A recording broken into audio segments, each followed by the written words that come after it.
Hey everybody, Rob Bechtold here from NOLA Smokehouse, bringing you another NOLA Food Podcast.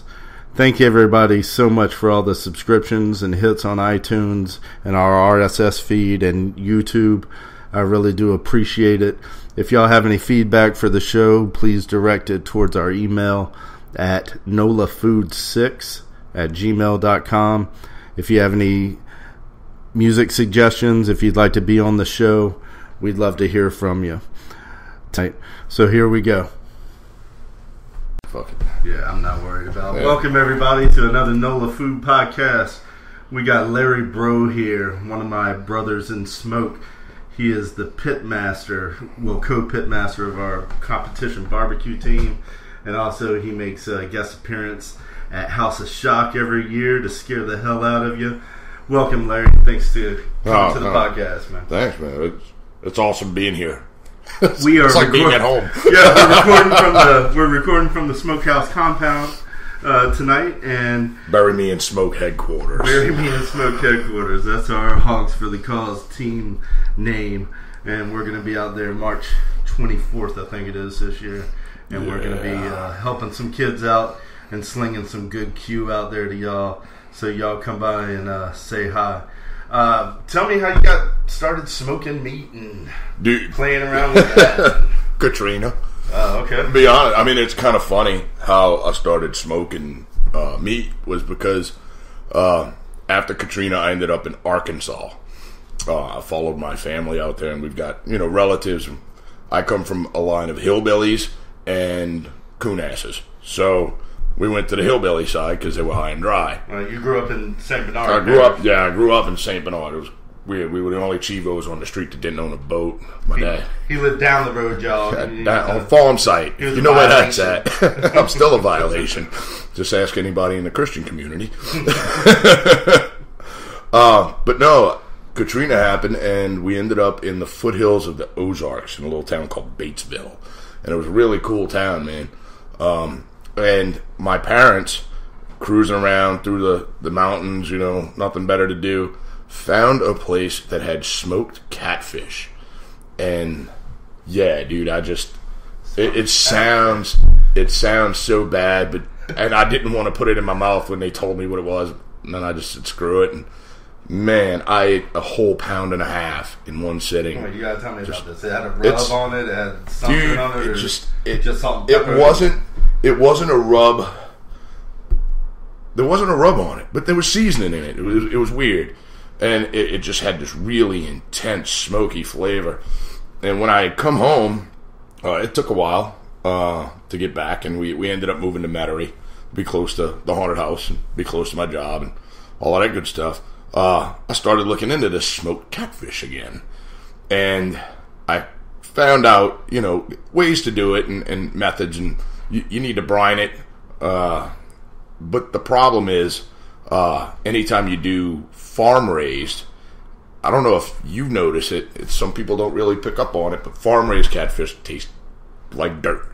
It's like picking up grass out of your yard, eating on some dirt. Right. Well, fresh doesn't, and that's what these guys up there were using: freshwater catfish, channel cat, blue cat, whatever. And looking into it, you had to smoke it at 175, and I mean that's just got me started. Everything. I started reading it. The internet is the best thing ever, and I try to impart that on my kids. It's not for social networking. It's a resource, man. You can learn. Encyclopedia of life. I mean, my family didn't smoke meat, right. So there was nobody to pass that on to me. My family just. They had their own things that they did, and that wasn't included. And if you really look at it, I'm kind of branching off here. But if you look at Cajun cooking and our communal lifestyle and just food habits, there isn't a whole lot of barbecue. Everything's just grilled. Next, there isn't a whole lot of smoke anywhere other than andouille, tasso, and boudin pork products. So I started kind of delving into all of this stuff, and the deeper I got, the more I just wanted to do it. And then I went and bought a smoker, a little El Cheapo Brinkman charcoal, the bullet smoker. Okay, yeah. And I brought it home, and I was like, I'm going to start smoking some food, because eventually I'm going to teach myself how to do this catfish. There's, it's a real gentle cut of meat, so I know that I can't really jump right into that. And so I was going to do some chickens, just shits and giggles, and try it out. So I picked up a $70 Brinkman, and I brought it home. My buddy calls me. He's like, hey, dude, what are you doing? Man, I'm getting ready to smoke chicken. He's like, shit, yeah, I'm picking up my chick. We're on our way. People love it. Yeah, I was like, all right, dude, well, come on over. Read to the barbecue. Well, the internet being the resource it is, I had studied, before I made my purchase, on how to alter the El Cheapo Brinkman to make it operate and perform better. So when my buddy pulls up in my driveway, I've got a hole saw bit on the end of a drill, and I'm just railing through this stuff. And I operate a CNC router, so I made these kind of like the Weber vents. Mm-hmm. And so I was drilling holes and putting these Weber vents on that I made out of aluminum, and oh man, I was doing all kinds of stuff. Airflow, yeah, better airflow, air control. I made little levers for it. I did all this cool stuff. I drilled out the lid so I could do vents on there, vent control up there. He pulls up and he gets out. He goes, "What in the hell are you doing?" I'm making it work better, bro. I didn't even throw the first piece of meat on it yet, and here I am altering it. And dude, at that point, I cooked those chickens, and me, him, and his chicken. It was really late at night by the time I finally finished, because I did not realize how long it took to smoke food. Yeah. It's not like a regular oven. Right, no. And so Brandy is tired of my dumb shit and stay out of my house, because every time you open the door it smells like, a summer fire in my house. So y'all stay out there. So we stayed out there and drank beer for like 4 hours, trying to get the temp right and just a learning process. And man, I'm just hooked, bro. I've had friends give me grills. Now I think I've got 4 grills in my backyard now in the last couple of years, and nothing real expensive. All average blue collar guy stuff. Right. But on any given Sunday in summer, I'm out there at 4 a.m. lighting up 2 or 3 of them. Just smoked pork butts and brisket and ribs. Sure, you have a man cave in the backyard, called a bunker. Sort of, yeah. So it's always cool to go over there and relax in the pool and everything. Yeah. Brandy is your lovely wife. Yes. You bring her up. Of 17 years now. And you have 2 lovely twins. Who are 17, so yeah, but do that math.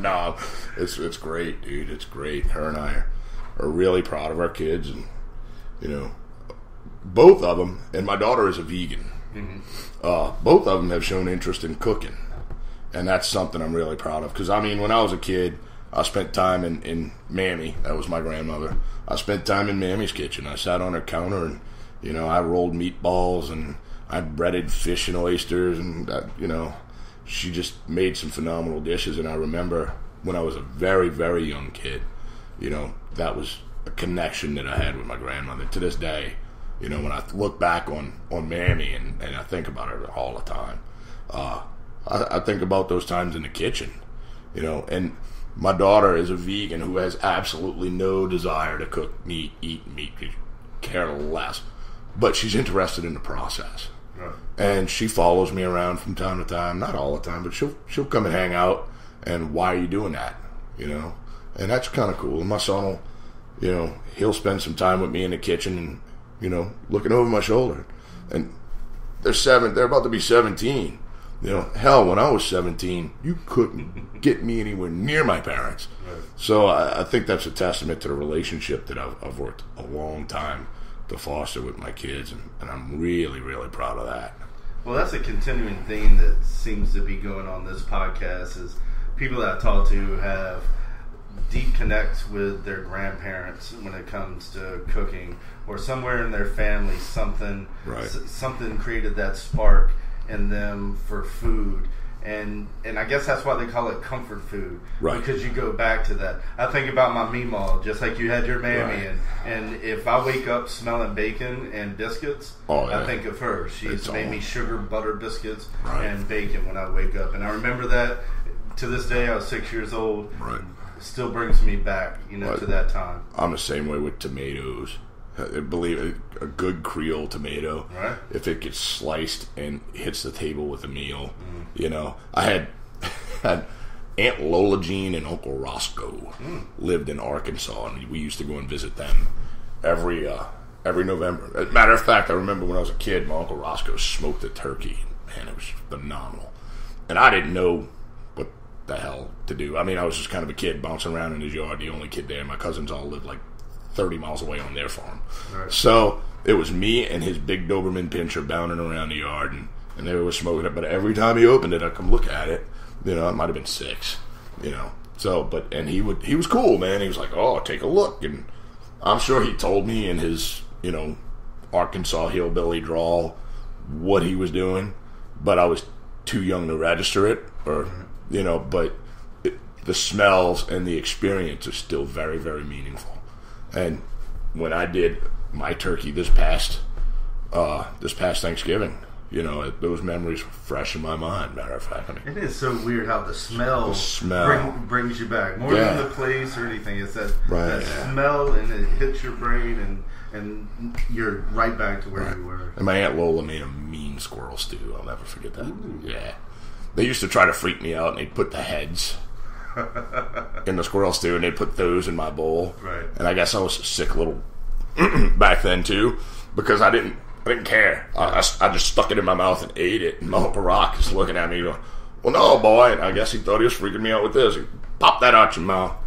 You got to eat the brain. You got to pop this piece off here, and then dig this out. And he puts it in my hand, and I'm like, oh.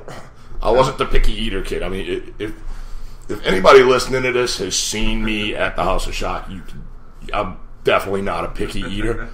I mean, I'm not the biggest guy there is, but I'm no shrimp. I haven't seen you turn away. No, I did not get this big being picky. We were doing some testing for Hogs for the Cause last year, and we did a whole pig, and I saved you the smoked pig brain, and you said you made some toast points, man. And did the butter move and smear on that. Yeah, I smeared it on some toast points and ate it, and it wasn't bad. I don't necessarily know that I'd recommend it to just the average, consumer, but I ate the hell out of it.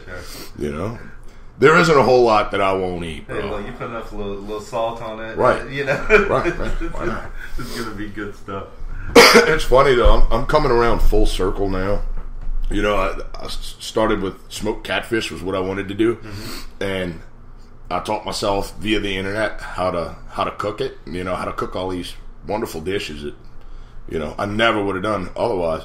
And now I find myself I'm wanting to learn how to fish. My grandmother did that when I was little too, but by the time I was old enough to really catch on, she was too old to do it. My grandpa didn't want to clean fish or pull a boat anymore.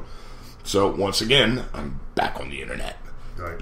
And I'm researching fishing and jumping in friends' boats whenever they go out. So that comes full circle. I think it's really cool. Via the internet, I started the podcast. Just starting different things to keep yourself busy in life. I'm 41. How old are you? I'm 37, I think. Right. Yeah, I'll be 37 this year. I mean, we could become complacent and start waiting on Social Security and stuff like that. No, I want to do stuff. I get bored, man. Yeah. I'm doing the pop up. I'm doing the podcast. Right. I'm trying to stay busy. I'm trying to do whatever, and that's a great thing about the internet now. Right? Yeah, you can just learn and figure it out. It's so limitless, man. Right. You can go on YouTube and find 100 different videos on how to smoke a pork butt. Yeah. And then you can take a little bit out of each one of those and make your own way. Well, then watch the guy that char grills it and his whole grill catches on fire and just don't do that. I like that. But I mean, 10 years ago, 20 years ago, it was you unheard have of. to go Read a book at the library, and actually, if you were fortunate enough to somebody, or if you knew how to use the card index. I was never really good at that. Goddamn Dewey Decimal. Right. Kids are going to listen to this and go, Dewey who? Right. Google it. That's where we're at. I tell my kids that all the time. Oh, Dad, I didn't know how to clean your cast iron, Dutch oven. You could Google that song you were listening to. I heard you listening to that artist, whoever, and you couldn't Google cast iron cleaning. Come on, man. Come on, man. Really? That's funny stuff. I guess it's all what you're motivated to do. I find, and this drives poor Brandy nuts, is that the House of Shock's like that for us. I got involved and I loved it. I became passionate. And we're going on 20 years now, right? This is the 20th year. This is year 20. Wow. Yeah, so we've been screaming Hail Satan for a long time. And I've been there. I remember when I was a kid and I was like, man, this is scary. And for y'all that don't know, Phil and Samo was associated with it from the jump. And that got a lot of us metalheads, especially in Chalmette, all bugged up to go see these scary guys. And that's... Believe it or not, they're bucked up from across the country. And Phil has very limited involvement. Down did come and play with us last year. And I was able to cater them. Yeah, that's right. Thank you. That's right.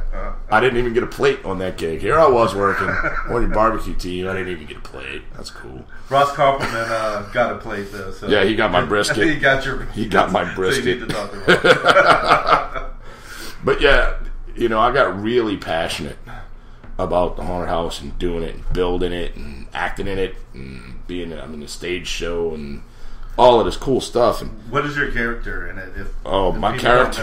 My character is General Abaddon. Right. I am the general of Hell's army, and we go back and forth. This year, last year I won. So you won the battle. I won the battle. I won the battle of good versus evil and more evil. So I guess I was the most evil this time. Yes. And there's always a new twist to the stage show. It changes every year, and it's always something fun. There's a lot of inside jokes for us in it, but it's still a whole lot of fun for everybody else. It's just a big brotherhood, man. It's typical New Orleans, I'll tell you that. House of Shock is we're the Zulu of Halloween. Yeah, we're the Social Aid and Pleasure Club of the dark side. And we're all family.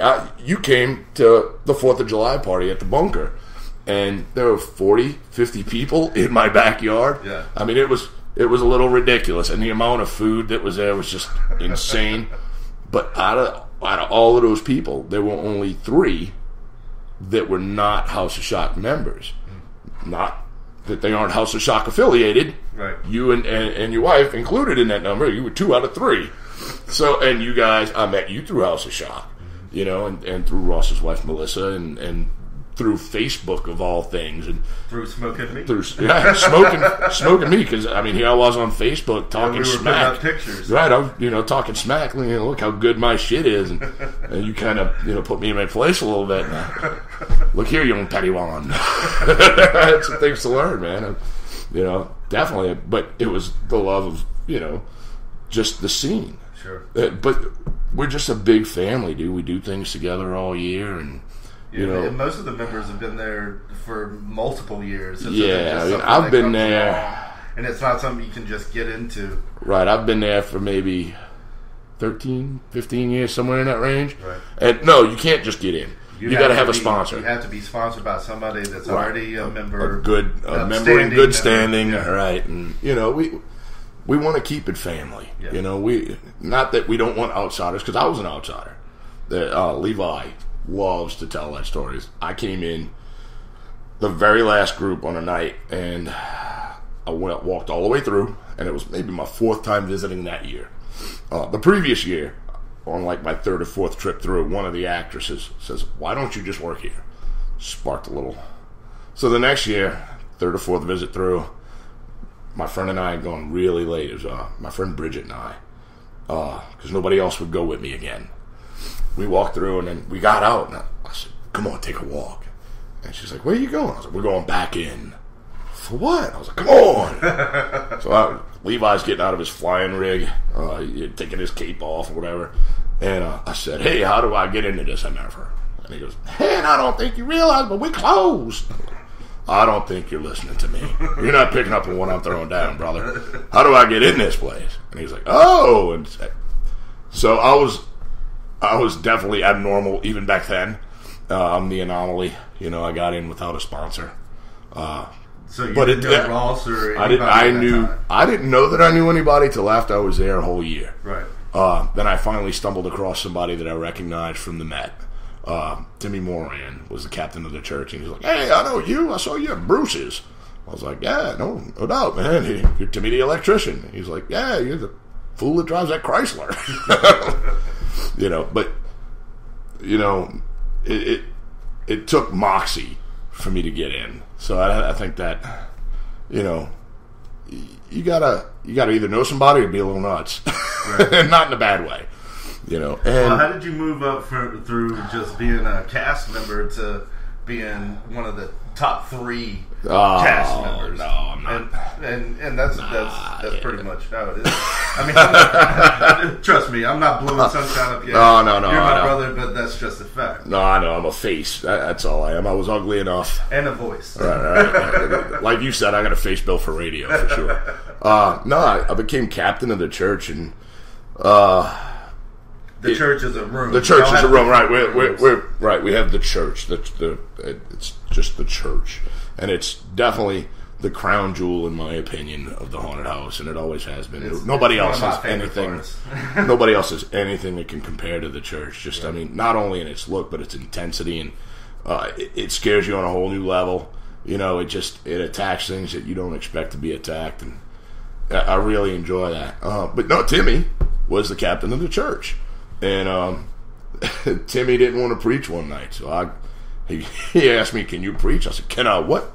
And so he gave me the mic and put me up there, and I think he went and got another bottle of Wild Turkey at that point, and he had me preach. And then so I started filling in for him, and then after that he turned over the entire room to me because he was done. He wanted to move on and do other things. And then just in being enthusiastic about doing House of Shock, I was, you know, running the church and working in the church, and then between shows I didn't want to stop, and we had the stage show going on, so I found, you know, they had a need for guys in black cloaks just to be big looming figures in the background, so I fit in that bill perfectly. And then it's just a strange set of circumstances. A good friend of mine, Justin Stelly, wrote a new stage show for Ross one year. It's probably the first time I've ever known Ross not to write it himself. Ross Carpelman's the main guy. Right, one of the owners. I forget it. He's Lord Belial. There you go. Leader of the Fourth Reich, the Satanic Reich. Super spooky. But no, I ended up getting the role that Stelly wrote for himself. I just kind of fit the part. I had the voice and the look. And then, you know, it just kind of went from there. Did you have the pentagram at that point? Believe it or not, I've had that pentagram on my forehead since the first night I ever worked at House of Shock. That was just my thing. I walked in and I was bald. I mean, I needed to do something there, and I didn't want horns. Screw that. That's cheesy. And I just, you know, I wanted to be evil. It was 90 degrees outside the first night I ever worked in there. And I'm in there in my leather jacket because I rode my motorcycle out there, and I just said screw it, and I kept on all my rider gear and carved a pentagram on my head and sweat like a priest in a preschool. I mean, it was just horrible, but I did it, man, and I muscled through it. And I think I might have broke my hand that night banging on walls, not knowing how to do the thing. Just trying to make noise. Yeah, make noise and get in people's faces and scare the hell out. My first night there, I had somebody drop on their back. Big 6'6" dude just drops on his ass, and I'm looming over him in this little tight hallway, and he's crab walking away from me, and he's got this. His eyes are just the size of dishes, man, and he's scared shitless. I'm coming at him, and I'm just gonna kill him, and he bought it. And man, that was just the biggest rush. That I did that to a grown man. How fun is that? Dude, you can't, and it's free. I do it for free. I mean, everything's volunteer. Everything's volunteer. Everything's volunteer. Mm-hmm. And that's what it's such not only is it free on my end, but it's free on their end. They're getting that entertainment, right? You know, but I'm getting that rush. Yeah, it's like a drug. I'm doing drugs for free. You know, I'm not paying anybody anything for that. Just for that thrill, that adrenaline rush. That's got to be awesome to have. Right, I'm too fat to be much more of an adrenaline junkie than that. Cheers. Mm-hmm. Cheers, for sure. We're drinking some Beta Purple Haze tonight. Thank you, Beta, for following us on Twitter. We appreciate that. Maybe give us a retweet every now and then. Or a free case of beer. A case of beer. I'll mention you on the podcast like I just did. Wink, wink. And there we go. Or at least replace this 6-pack that I bought.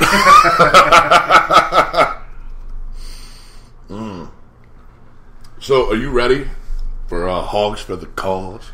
Hogs for the Cause. We are getting totally set up for that. I think it's going to be a great time. We're trying to figure out our pork parade this year. I think that's something we need to discuss. We'll probably go more full whole hog into it after House of Shock, because I know you got your hands full a lot. Oh, man. But what I love about Hogs for the Cause is the testing and stuff like that. We get a reason to tell our wives that we get to hang out all night and cook a pig. and what we're really doing is sitting around bullshitting like this. Doing exactly this. And drinking some whiskey and getting through a long night. Hey, man, did you check that fire? Why don't you go throw a log on there? Just make sure you downstack the chairs on your way out. Amen. It's going to be a good time for everybody, and we're really looking forward to it. They had a recent recipient of one of their grants pass away, and not to bring a downer onto the podcast, but more of a good thing is that Hogs for the Cause was there and able to give that family a grant to ease some of the burden on that family, right? Whatever that may be.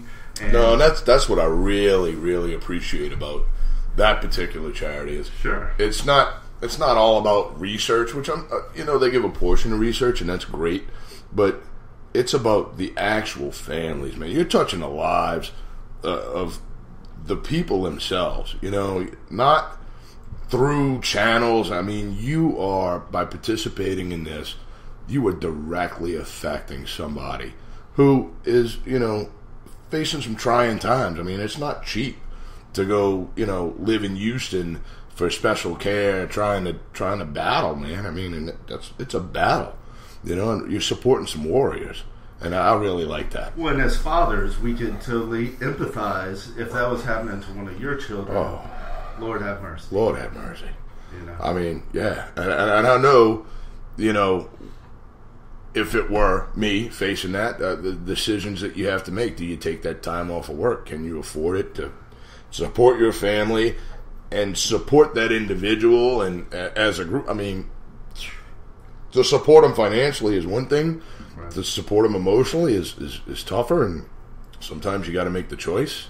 You want to do it all, and that's just really hard choices. And you're helping, some families that are faced with those tough decisions to make it just a little easier. Sure. Man, take a week. Go do what you got to do for your family. Or, deal with this.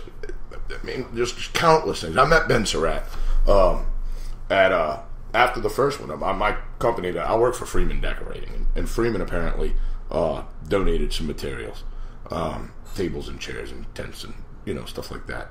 And he was, this dude was hands on bringing it back himself with other guys, but it's not like this guy's just saying, "Oh, thanks for," he's still to this day hands on in this thing, and that's the grits, man. Sure. This guy, his heart's in it, so he's not just a benefactor or just the name on it. This guy cares, and all these guys care. I mean, there's a group of them, and they all care. There's a lot to be said for that. It's a whole lot easier for me to support something like that than United Way or American Heart. I mean, great organizations, great organizations. but this is in your backyard, man. And charity starts at home. Right. Charity starts at home. And it's something that we love. Yeah. And yeah, I mean, do we really need an excuse to drink beer and smoke pork? Look, they went from one pig the first year, and then last year they had 75. I don't know. It was in the mud. It was nasty, mucky mud because we didn't participate. So right, we were helping out. Right, we did help. And we helped him out. And yeah, we went and spent a little time with him the night before, and we, trudged through the muck and the mud and drug grills through, and sure. Man, just to see all those guys out there just cutting up, and gals, cutting up, and carrying on. Do you remember the layer of smoke? Oh, it was beautiful. Trees, yeah, and they had some music playing. It was surreal. It was surreal. They had lights shining through the smoke. Yeah, it was just. Except for that one guy had that ugly yellow smoke coming out of his pit for like an hour. I don't know what that dude was burning in that pit, bro, but it was not going to be a tasty treat. I don't even know who that was, but man, I felt bad for the dude. I was like, dude, just straight yellow. It's just straight yellow. He was. And what's funny is they had so many smokers going, and you're looking at this thing, and then off in the corner in your peripheral vision, you look over and you're like, something's just not right there. And it looked like Norco Tower sticking up in the middle of City Park. It's like, what is that thing doing? He's throwing yellow pages in there. Don't eat the yellow snow. I mean, what is he trying to make? Duraflame. Oh. That tastes good. Yeah, he probably had some pressure-treated wood up in there, bro. Well, there's some guys that smoked all night and then weren't even able to turn anything in the next day. And it was crazy. So I mean, nothing horrible like that happens to us, but I would hope that the expertise of NOLA Smokehouse's own Rob Bechtold would get us through any sticking points like that. Well, I think we're going to be all right. We have a good team coming together, and we're definitely going to be out there and throw our hat in there. Not really any other barbecue competitions in the city, and I think that's really kind of disappointing. I would love to hook up with somebody and maybe start something other than Hogs for the Cause, and just get some other barbecue competitions in this city. They have some outside of the city. We hear about those. Right. I think in Baton Rouge and Shreveport. Right. It's just funny, man, that, like I was saying earlier, smoking just isn't big. Well, everybody says it's not in the New Orleans town. That's another reason I started doing this. Man, there was no good barbecue. Luther's and Corky's didn't quite cut it for me. I didn't like either joint. I've traveled a bit. I've tasted good barbecue, and I wanted some. So that's another driving force for me to do it. I'll tell you what. I make and not to knock any of your sauces, but I make a phenomenal barbecue sauce. Right. And that my whole dig behind that was I could grill anything I wanted, but my wife wouldn't let me put barbecue sauce on it. I'm a sauce fanatic. I'm a coon ass, man. All we want is gravy and sauce. Think about it, dude. Everything. Even your po' boy. I get extra mayo, extra gravy so I can drink it out of the paper like soup. I mean, I've done that since I was a child. I'm Southern. I'm a gravy guy. I want sauce and gravy. And so Brandy wouldn't let me put sauce on anything because she didn't like the sauce. Well, it drove me to make a sauce that she dug, man. Right. By her digging it, that's great because so many people were digging on it. So, but in New Orleans culture and cuisine, it's more seafood based. I mean, traditional Cajun dishes are all game and seafood, which you could catch, what was prevalently available at the time, and everybody had a pig, but that's where the boucheries came from. They slaughter the pig. They do everything they could to the pig right there. Have a big party one day. Bang! We got our meat preserved. We got our cracklings. Everybody's doing something with this pig, and it was all about preserving the meat, though. There's your tassos and your boudins, your andouilles, and they were all smoked. And this is what you turned me on to, was they were all smoked with local things: pecan wood and sugarcane. And I haven't smoked with sugarcane yet, but that's my next.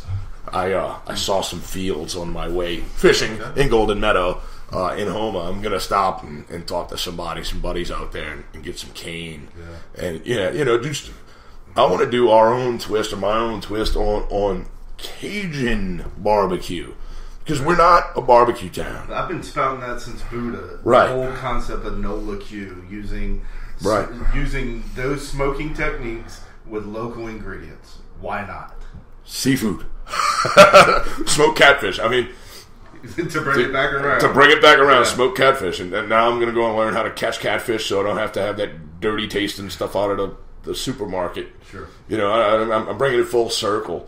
You know, dude, who knows? Smoked trout might take off, bro. Yeah. You know, smoked trout almondine. Smoked speckled trout. Right. Yes. Right. You know. Or even a sheephead. Smoked redfish, bro. Drum. Well, same fish. All the redfish now is, if you're not getting drum, is farmed.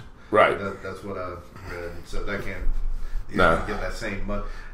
What they do with the farms is they just take the spawning fish, and then they grow bigger, and then they just pack these things so tight to where you can almost walk across the damn thing. So they're scavengers, they're eating their feces. Believe it or not, and through the research I've done, there's a chemical in the algae, and it's something in that algae. Okay. And it's not from scavengers, because catfish are scavengers. That's dirty. Even in the wild, they're just a dirty damn It's rotten at the bottom of the swamp. You ever seen these guys noodling catfish, bro? It's phenomenal. I'm going all in, you know, shoulder deep down a fish's gullet that's in a log, you know, with my head underwater. These guys are crazy. I thought I was nuts. These guys are and nuts. then I hear, you know, well, be careful, it's not a snapping turtle. Well, how the fuck are you supposed to know if it's a snapping turtle? When it bites. It's too late? Yeah, when it bites. It takes your pinky off? Well, you know, you only need one. Actually, you really don't need pinkies. Give me a rod. They're about to fall. Hey, look, dude, when I get a boat, Randy, when I get a boat, I'll start learning some places to fish. Hint, hint. I'll definitely give you a ride. We'll be smoking some shrimp, and dude, I mean, the possibilities are endless. I mean, and the methods that we have now, and that was another thing that kind of got me away from smoking catfish, and I'm going to go back to later, is you got to cold smoke it, and the temperature has to stay below 175, and dude, if you tried to get your pit below 175 in New Orleans, I mean, in the summer, my pit is at 150 before I even light it. It's 150. Do not trust that thermometer or nothing. I put a phenomenal aftermarket thermometer on there to calibrate it. Yeah, calibrate it, dude. By Helsinki. But dude, I mean, really, I went through some steps. I'm reading this and they're like below 175. I was like, what am I supposed to do? Light a match in the yard next door? How do you do that? So I got to wait for a cold front or a cold snap or for it to snow in New Orleans again before I can even attempt it. You know what I did to try to cold smoke shrimp this over the summer? I tried cold shrimp ceviche, smoked shrimp ceviche at the Avenue Pub, which we pop up at on Sundays and Mondays. So throw that out there. Great beers. More information at nolasmokehouse.com. But I put the shrimp on ice in the smoker. Right. And then kept the smoke real low. I had just a bed of coals, and then just put one little log of apple, one little log of pecan, just to get the fire, so we get that sweet blue. Right. But the shrimp is on ice. On the fire, on the pit. On the pit. So did that work? I was able to smoke it for 30 minutes. Right. On the ice without the shrimp cooking. It was still... And it still picked up that smoke? It was still opaque, and it still picked up a little bit of the sweet smoke. That's interesting. But, I mean, see, for the catfish or the fish that I was looking into doing, I don't think that would work because it needs to be dry, almost sticky. You brine it. Right. And to get that... Brining equal parts sugar, salt. Brown sugar, salt, Cajun seasoning to taste, water, right? Yeah, whatever, in water. I mean, just your standard brine. Yeah. But you don't have to brine it long. No more than maybe an hour and a half. Seafood is different. Yeah, with brining. it's a sponge, bro. It's not like a bird. It's not like a bird. Takes a little bit. And I learned that in D.C. when I was in D.C. They use bluefish in D.C., which is a really strong tasting fish. Right. It almost tastes like dark meat chicken. Yeah. But the way to get through that is they would brine it in a salt and sugar solution for an hour, tap it dry, and then you just do it on the plancha. Right. Well, what these good old boys in Arkansas were doing, they would brine it, take it up, pat it dry, and they would rack dry it. until it was almost sticky. They told me it's called a pellicle. A pellicle. That's the word. Fish, yeah. Thank you. Which I read about in the book that you recommended to me, because that's the other thing I'm trying to learn more than just smoking. It's branched out into all cooking. But yeah, they get the pelican on it, and then they smoke it at 175 for like 2 to 3 hours, depending, and man, it just gets this really intense, smoky goodness. It's deep. It's in there, bro. I mean, it's in every fiber of that meat. And it's not overpowering. That's what's crazy. It's not overpowering. Dude, I've had people over smoke a pork butt. I don't know how they did it. I mean, well, yellow smoke. Well, yeah. I mean, pork is just so forgiving, that these guys, I guess they were just burning, I don't know, pressure-treated lumber or something. You never know. Pine. Some guy told me to use pine. Oh, no. And I was like, really? At that point, I just shut off. You have no idea what you're talking about. Right. And I go about, and I sell you your barbecue taco and have a nice day. But if you're would you like some sour cream with that? Yeah, if you're putting pine in your smokers, it's not a good thing.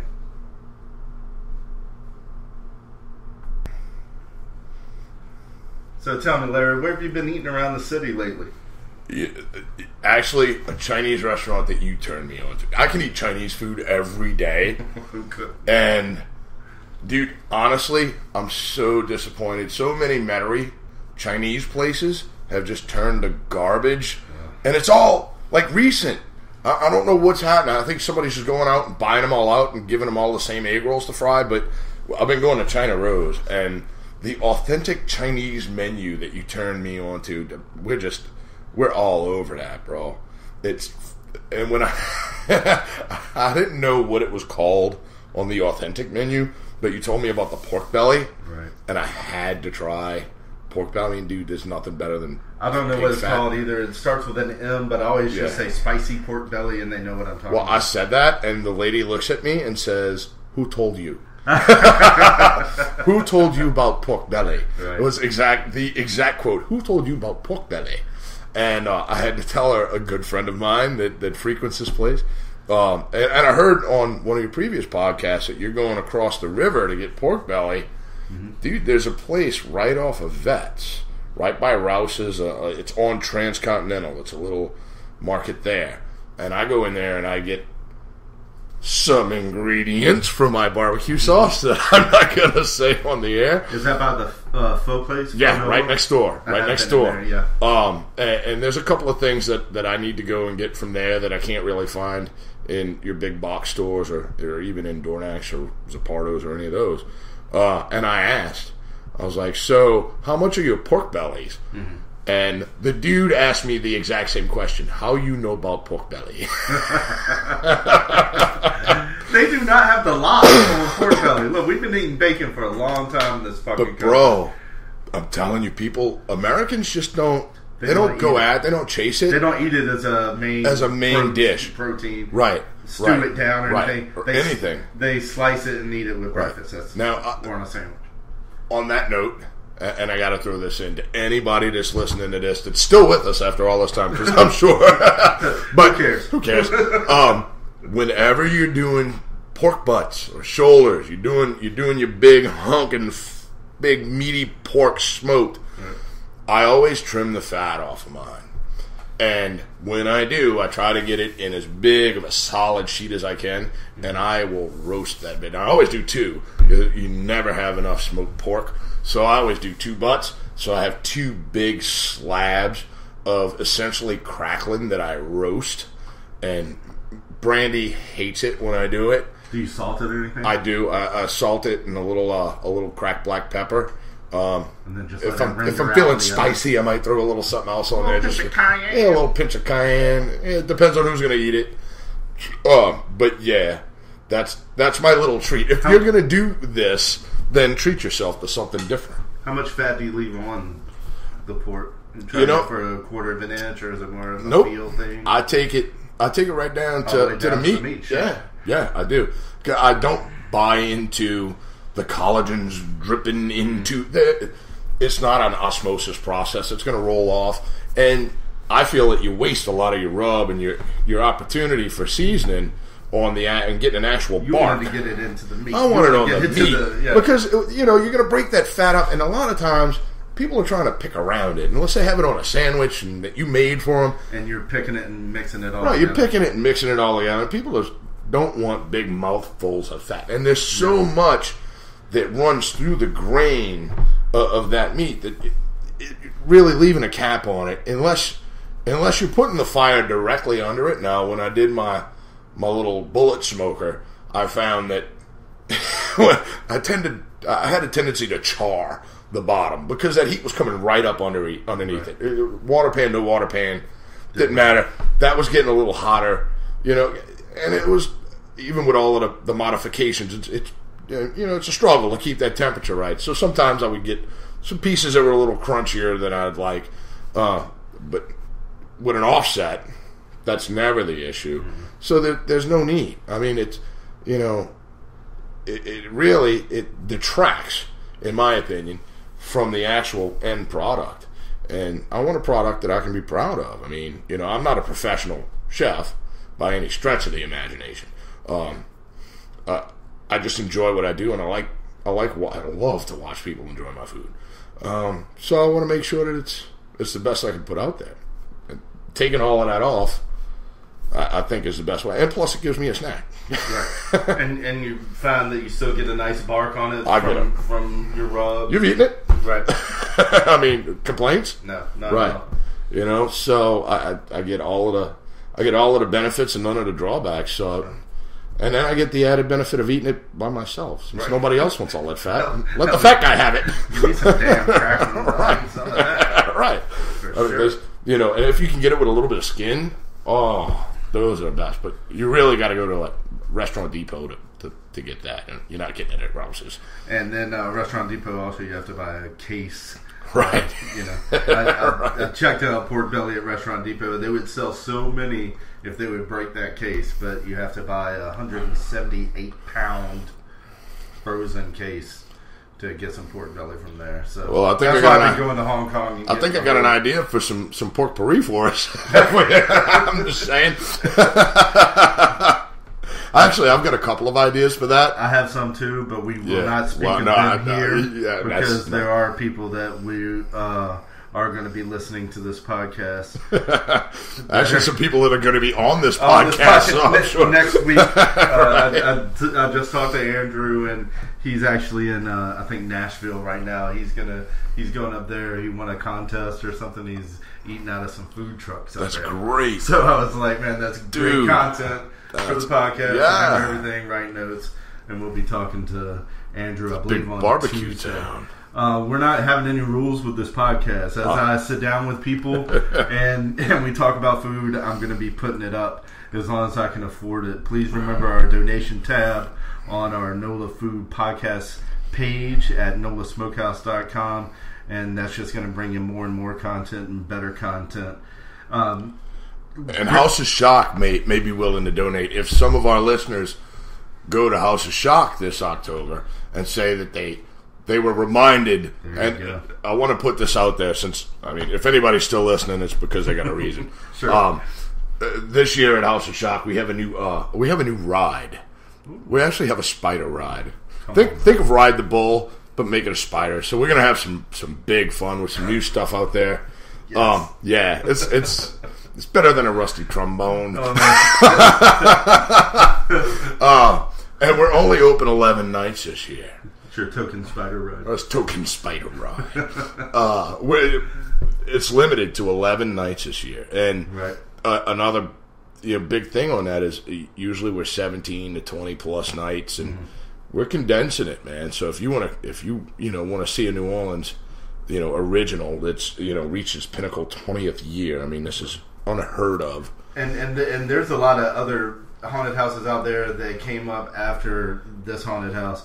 Y'all just got voted one of the best in the country, right? On an online depends thing. On who you ask. Every year, House of Shock is receiving accolades both from within our own industry and outside. So, that's something that we're really, really proud of. Something I loved last year is just the live music, the festival atmosphere that you get when as soon as you pay your ticket, you're in a Halloween festival and you're in it to win it. And even better, entertained this year you don't. This year you don't even have to buy a ticket to experience the Halloween festival. Well, how about that? The music is better. We have great bands. We're going to be putting those up on the website this week.